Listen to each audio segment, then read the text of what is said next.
Meus amigos, este é o projeto Mérito Digital Apresenta, uma parceria com o Centro Acadêmico de Direito da Universidade Selma, e que ouvirá hoje o advogado Marlon Reis, falando principalmente sobre crimes digitais nas eleições.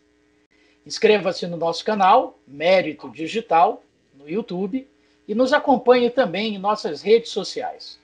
Procure sempre por Mérito Digital Oficial. Dr. Marlon Reis, querido amigo, é um privilégio, é um grande prazer tê-lo conosco hoje aqui no projeto Mérito Digital Apresenta.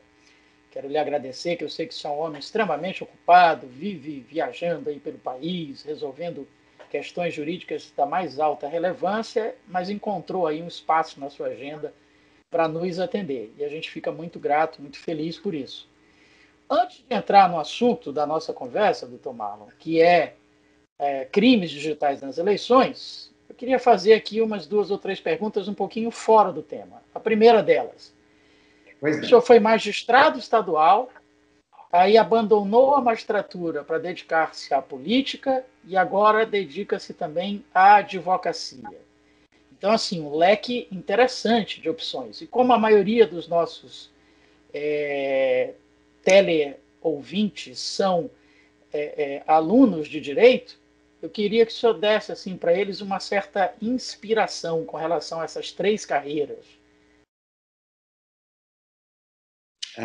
Em primeiro lugar, professor Heraldo, meu amigo, obrigado pelo convite, pela oportunidade de participar desse projeto.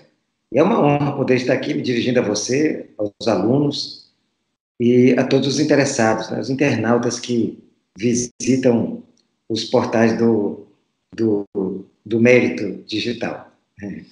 Então, você provocou bem esse começo, que na verdade é uma história bem interessante, curiosa. Eu fui juiz aqui no estado do Maranhão por cerca de 20 anos, pouco menos de 20 anos, e muitos falam, você deixou a magistratura talvez cedo demais, talvez devesse esperar a aposentadoria, e eu acho que eu deixei a magistratura tarde demais. Mas não é porque eu tenha nada contra a magistratura, pelo contrário, foi uma profissão que eu exerci com amor durante todo esse período, mas não era a minha grande vocação. Eu percebi que eu estava no lugar errado. E quando se percebe isso, você deve dar uma guinada na sua vida. Ninguém tem o direito de se condenar a uma decisão, por uma decisão tomada no passado. Deixar de se condenar para sempre. O Barack Obama diz que nossa geração não pode pagar o preço dos erros das gerações anteriores. Não é culpada por eles e nem deve ser responsabilizada por eles. Isso vale também para nós ao longo da nossa vida. Nossas decisões anteriores não nos condenam perpetuamente. E neste caso, eu precisava respirar novos ares de liberdade, áreas que me permitissem assumir projetos que, como magistrado, não me era dado enfrentar, né? Assumir. E também eu sempre fui muito contra, e ninguém me viu fazendo isso. Participação em grupos partidários, dando opinião político-partidárias, enquanto se é juiz. Mas eu me sinto uma pessoa que tem uma inclinação política, e não necessariamente como candidato. Eu digo até que eu me tornei candidato 2 anos depois de deixar a magistratura, e o que me levou realmente não foi a política, foi a advocacia que me levou a pedir exoneração. Só que, uma vez advogado, eu tinha liberdade para assumir um convite que eu recebi de me candidatar a governador lá no Tocantins. Mas, realmente, foi minha alma de advogado que falou mais alto.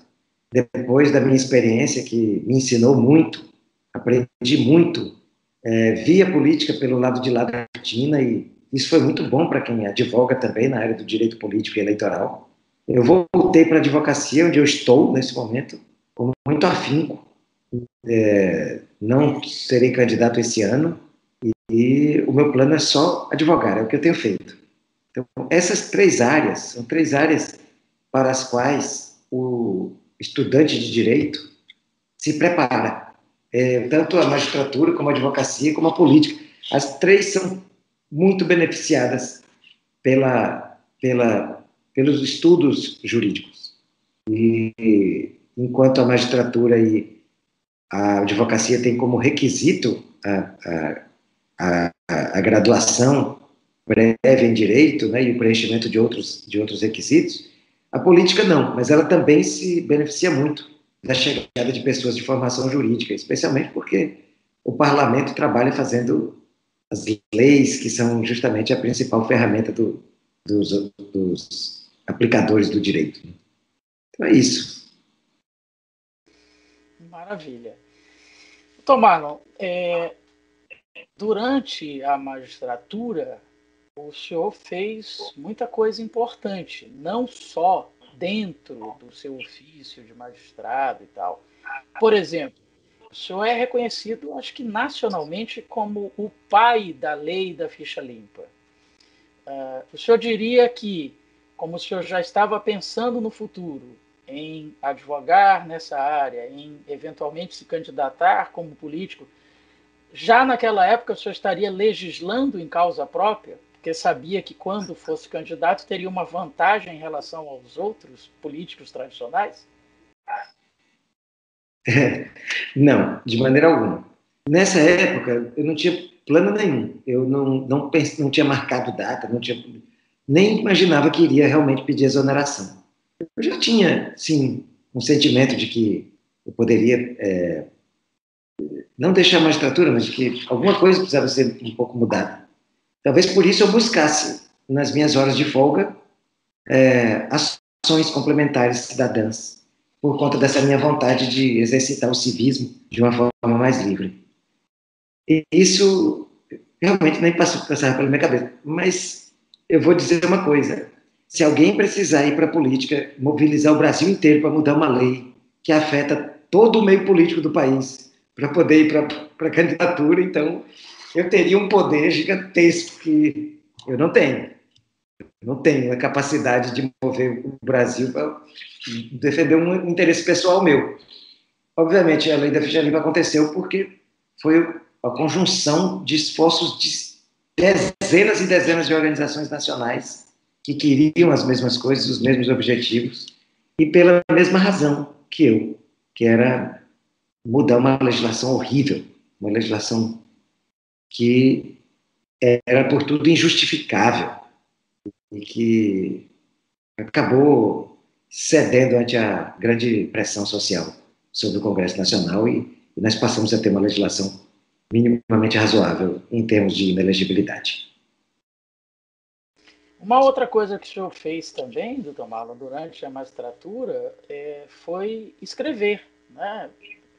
Ser autor de obras que misturam direito, ficção, política. Como é que foi essa experiência? Inclusive já tem um outro livro aí prestes a nascer, né? Tem. Eu publiquei no campo não estritamente jurídico 3 livros que me levaram para o mundo da literatura. O primeiro foi O Gigante Acordado, em 2013. Em 2014 eu publiquei O Nobre Deputado.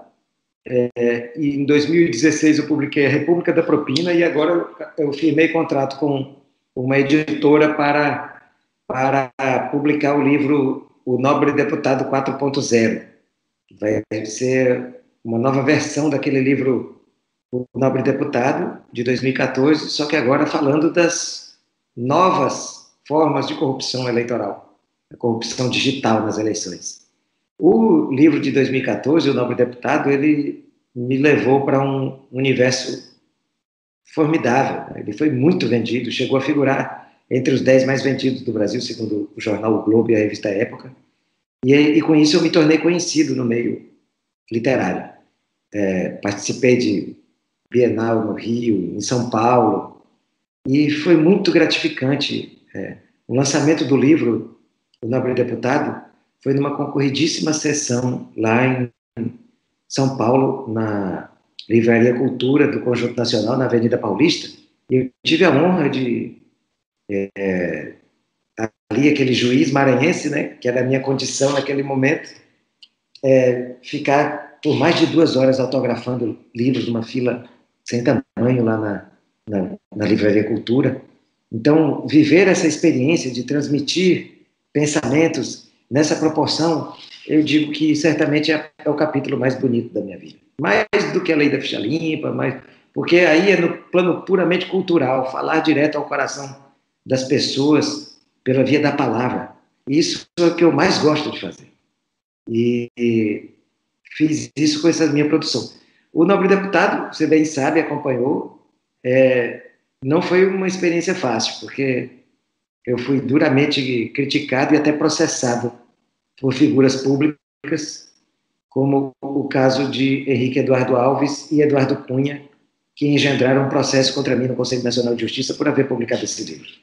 Eu não fui punido por nada, porque alguém encontrou um dispositivo na Constituição falando sobre a liberdade de expressão. E eu falava assim, eu não quero crer que nós estejamos na Coreia do Norte ou no Irã, e que eu serei punido por um livro que eu escrevi. Mas os meus acusadores foram. Inclusive, estiveram por grande tempo presos lá na carceragem da Polícia Federal em Curitiba, apanhados, praticando as mesmas condutas que eu descrevi no livro.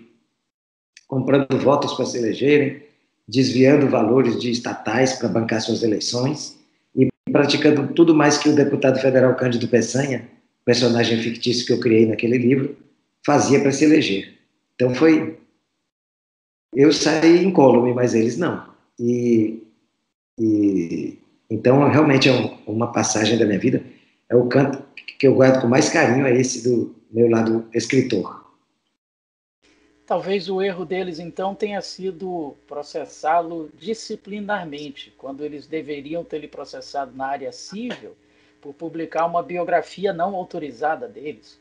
Talvez seja isso, não é? Mas já aproveitando esse gancho, então, doutor Marlon, já que o senhor falou de liberdade de expressão, um debate que está muito palpitante nesse momento é os que defendem que a liberdade de expressão dá direito, inclusive, a fomentar as fake news, que tem tudo a ver com o nosso tema da conversa de hoje. O que o senhor pensa sobre isso? A liberdade de expressão tem como limite o crime. A regra é a liberdade de expressão. E deve-se admitir o debate rude, até mesmo a crítica mais veemente. Elas precisam ser toleradas na democracia. Agora, há uma hora em que isso passa do limite, que é a hora que se converte em crime. O Código Eleitoral contém as figuras da calúnia, da injúria e da difamação em matéria eleitoral. Então, alguém que, a pretexto de criticar o seu adversário, atribui ele a prática de um crime que ele não cometeu, está ela própria praticando esse crime.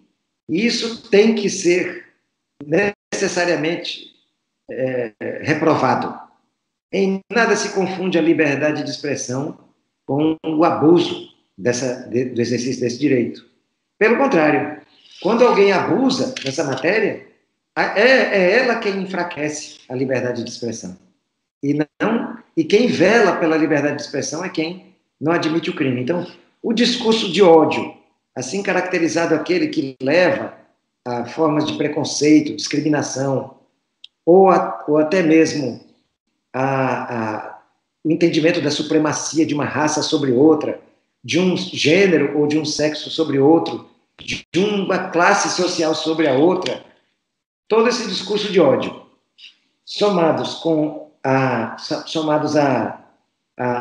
aos crimes contra a honra, eles aí estão, todos eles, albergados nessa seara que é da não liberdade de expressão, mas da tentativa de comprometimento da liberdade de expressão. E precisam ser duramente reprovados e banidos. Ainda dentro dessa questão, doutor Marlon, eu pouco atuei na advocacia eleitoral. Aqui no Maranhão, que eu me lembre, só uma única vez. No Rio e em Aracaju, um pouquinho mais. Mas não é a minha praia, confesso que não é um assunto que eu conheça, que eu domine e que eu goste de atuar. Até porque é um assunto muito específico, precisa estar bem preparado para lidar com todas as nuances do direito eleitoral. O senhor bem sabe disso porque é uma fera nesse assunto. Mas uma coisa que eu aprendi, ainda quando a eleição era escrita, né, o voto era, a pessoa escrevia e tal, quando eu participava de campanhas ou de disputas eleitorais como advogado, os juízes sempre afirmavam isso, né? O que a gente tem que tentar descobrir aí qual é a vontade do eleitor, o que o eleitor quis dizer, para tentar aproveitar ao máximo a vontade dele, o voto dele. Sabendo disso, o senhor diria que as fake news elas influenciam decisivamente na vontade do eleitor e, como tal, essa eleição manipulada por fake news, ela seria anulável? Eu não tenho a menor dúvida disso. Eu advogo a existência da figura do abuso de poder dos algoritmos. Os algoritmos são muito mais poderosos do que a televisão no convencimento das pessoas, porque trabalham com algo de que a televisão não dispõe. Os dados fornecidos pelo próprio usuário da internet. Então, por onde você caminha, você deixa rastro. Seja através de cookies, seja através de programas maliciosos, um sistema chamado phishing, que servem justamente para coletar dados sem que você nem perceba. Então, os dados, eles são muito valiosos. E quando eles são convertidos, lidos a partir de ferramentas de convencimento e traduzidos em propaganda microdirecionada, isso é poderoso e terrível. Ninguém imaginou em outro quadrante da nossa história tamanho poder. Não é à toa que nós estamos vendo momentos de polarização. São momentos de polarização construídos através da identificação de setores da sociedade brasileira proclives para a abertura para esses discursos de ódio. Essas pessoas são identificadas e elas têm esse ódio alimentado. E não é à toa que as notícias falsas elas têm tanta relevância. É porque elas não teriam nenhuma implicação se elas não chegassem a pessoas que estão dispostas a replicá-las. E elas não fazem isso por pagamento. Elas fazem isso por uma predisposição ideológica que se converte na transmissão de dados que são capturados e depois devolvem as mensagens que essas pessoas esperam receber. Sejam elas verdadeiras ou não, elas esperam tanto receber que elas não perdem, não contam um segundo antes de retransmitir uma notícia grosseiramente mentirosa. Então, eu não tenho dúvida da existência dessa forma, dessa figura que é o abuso do poder dos algoritmos. Sim, se deve proteger a vontade do eleitor, se deve conferir qual era a vontade, mas antes disso, precisa se proteger essa vontade enquanto ela se define. Por isso que é preciso lutar contra a compra de votos, por isso que é preciso lutar também contra o uso deletério, o uso ilícito e ilegítimo do discurso digital. Perfeito. Bom, já estamos permeando aí o tema da nossa conversa de hoje. Vamos nos aprofundar mais nele. As eleições de 2022 para vereadores, para prefeitos, 2020. elas foram apenas 2020, desculpa. 2022 eu estou pensando na eleição majoritária. Elas foram apenas adiadas pelo Tribunal Superior Eleitoral. Mas há quem defenda que, não só em função da pandemia, mas também por uma questão de custo, por uma série de outros aspectos, elas deveriam logo ser também unificadas com as eleições de 2022. O que o senhor pensa sobre isso, doutor Marlon? Eu sou totalmente oposto a essa ideia, porque eu entendo que é uma ofensa ao princípio democrático nessa sugestão. Felizmente, ela não foi acolhida pelo Congresso, não se formou uma maioria necessária, e eu espero que assim continue. Porque nós estaríamos misturando eleições que falam de assuntos muito distintos. A eleição municipal precisa ser separada das demais. Porque nós estamos falando da cidade, nós estamos falando dos problemas locais e a infinitude de problemas que nos cercam no dia a dia. Se nós misturarmos isso com o debate nacional, nós vamos dissipar o debate sobre o lugar em que a gente vive, sobre a qualidade ambiental, o saneamento básico, a, o asfaltamento e todos os outros problemas básicos que a gente vive. Nós precisamos deixar esse debate separado do debate mais genérico, do debate sobre políticas mais gerais do Estado e da União, do governo federal. Esse é o primeiro motivo. O segundo, dentre outros que eu citaria, mas só quero citar mais um, é que nós estaríamos tendo que eleger um vereador, um prefeito, um vice-prefeito, um governador, um vice-governador, um deputado estadual, um deputado federal e um presidente da República, ao mesmo tempo, pensando em cada um desses agentes para definir o nosso voto. E isso empobreceria muito a qualidade do debate, que já está mal. Já está mal. Nós precisamos de mais debate político e não de empobrecimento do debate político. Por essas razões, dentre outras, eu sou completamente contrário a isso. O Congresso agiu bem ao apenas fazer um adiamento bem racional, do meu ponto de vista. Olhando por essa ótica, né, e pesando o custo-benefício, então que ponto para a gente pensar realmente com muito carinho. Bom, teremos que usar aí nas convenções eleitorais e na campanha ferramentas tecnológicas, não é, doutor Marlon? Em função da pandemia, do isolamento social, etc. Deixa eu ver só vantagens, há também desvantagens. Como é que vai ser para que a gente faça o investimento necessário para que isso aconteça na prática? Bom, eu acho que, antes de tudo, é um momento de laboratório, um momento de aprendizado. O mundo não voltará a ser como era antes.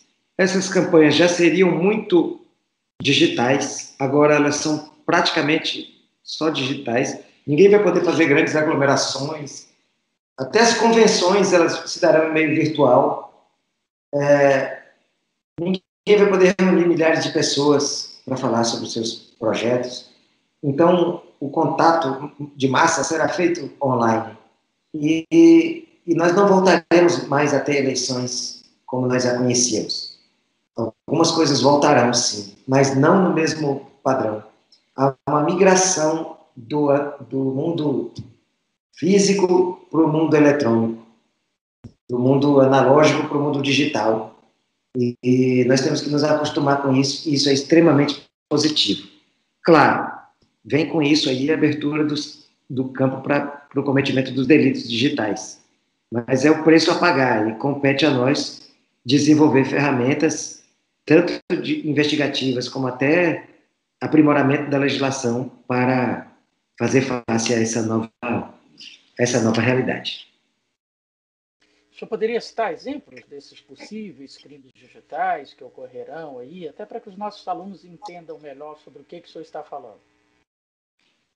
O que há de mais de se esperar agora são as notícias falsas.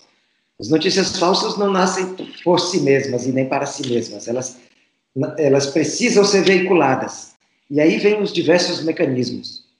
A pirâmide de grupos, que cada vez está sendo mais compreendida, que grupos são criados com a finalidade de, ao fim e ao cabo, levar a mensagem a alguém estrategicamente colocado num grupo que não participa daquela máquina de replicação, para influenciar o destinatário, o receptor final da mensagem.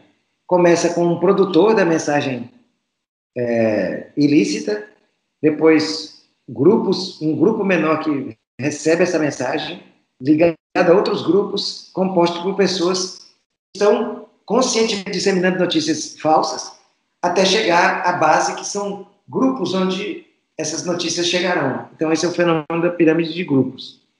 Outra questão é o disparo automático para serviços de mensageria eletrônica, usuários, né, de serviços de mensageria eletrônica. Então, isso está cada vez mais sofisticado, tem sido feito, é completamente proibido pela legislação, a resolução 23.610, que trata da propaganda eleitoral, ela nos artigos 28, inciso 4º, a linha A e 34, proíbe expressamente o envio massivo dessas mensagens para serviços como o Telegram e o WhatsApp, por exemplo.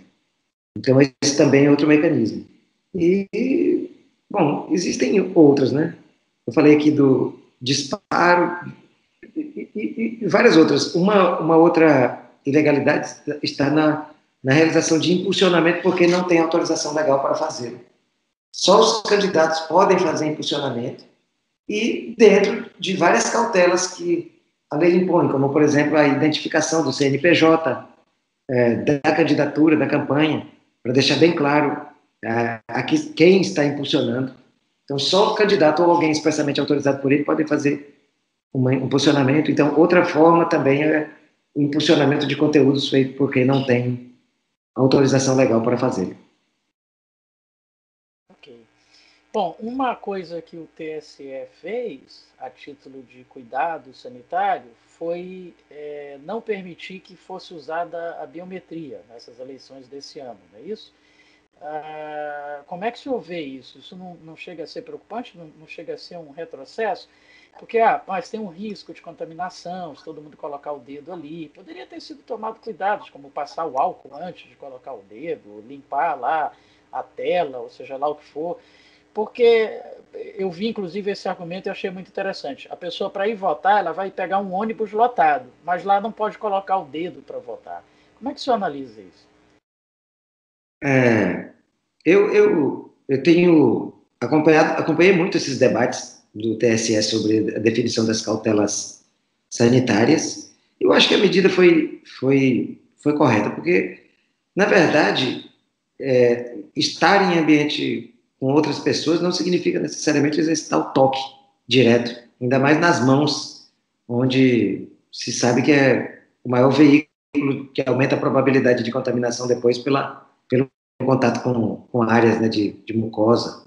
O fato é que não, eu acho que se abriu mão de uma segurança por algo maior. Acho que para esse caso valeu a pena, embora seja realmente muito importante a biometria. A biometria ela foi fruto da necessidade de superação da chamada fraude do mesário, que é quando, com um conluio com os mesários, alguém se passa por outro. Ou porque os mesários participaram dessa ação de forma ilícita, ou então, por descuido, permitiram que alguém se colocasse no lugar do outro.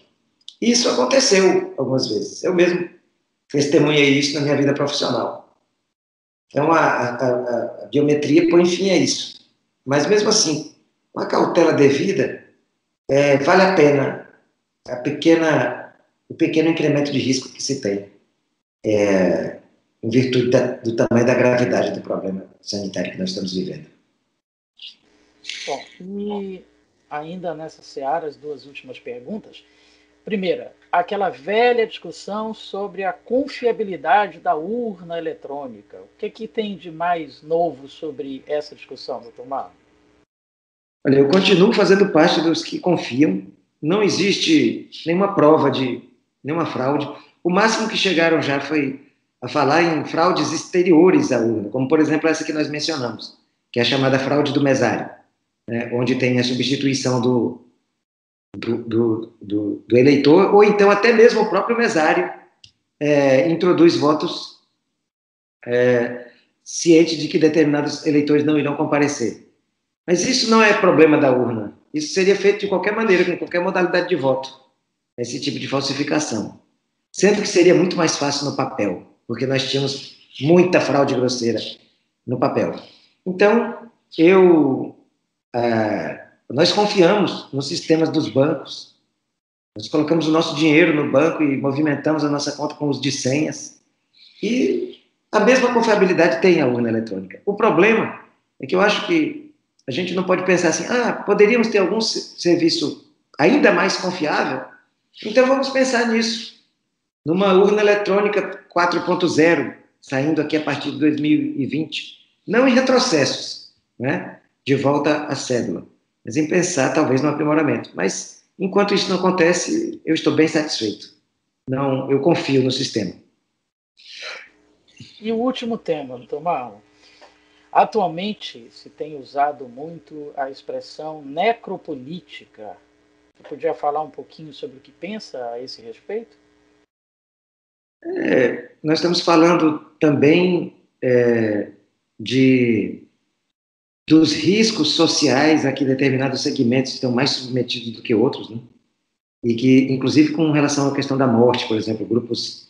Isso tem sido muito observado dentro de uma perspectiva étnica também, com impacto sério na política também. Tanto na formulação de políticas públicas, como no impacto da diminuição da liberdade da independência política de determinados segmentos para se fazer mais ouvir e ajudar a diminuir uma política de extermínio, né, que, de certa forma, está muito bem demonstrada por dados estatísticos e cada vez melhor demonstrada pelos estudos que demonstram o caráter estrutural dessas circunstâncias.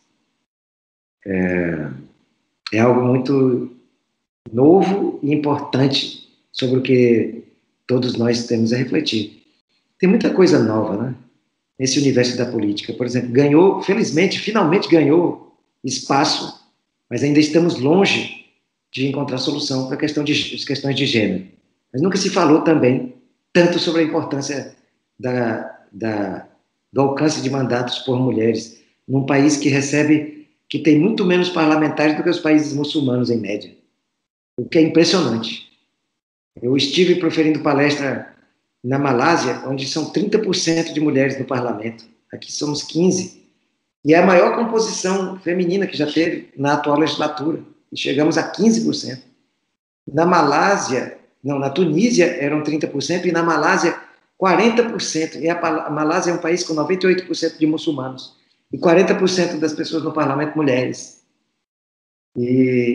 Então, o nosso caso é muito grave. E temos muitas outras questões, racismo estrutural.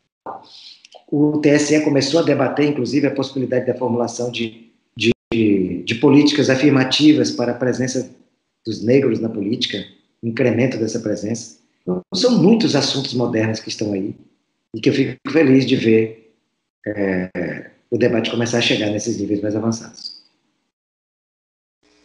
Maravilha. Doutor Marlon Reis, mais uma vez, muito grato mesmo por ter disponibilizado esse tempo aí para a gente e ter ensinado sobre tanta coisa importante para nós outros e para os nossos alunos também.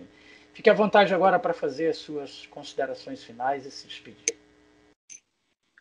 Não, professor, eu só quero agradecer mais uma vez a você, a todos que participam, à Universidade Selma, aos alunos, a todos os internautas que se interessarem por esse tema. E deixo aqui o meu abraço muito cordial. Minha gratidão.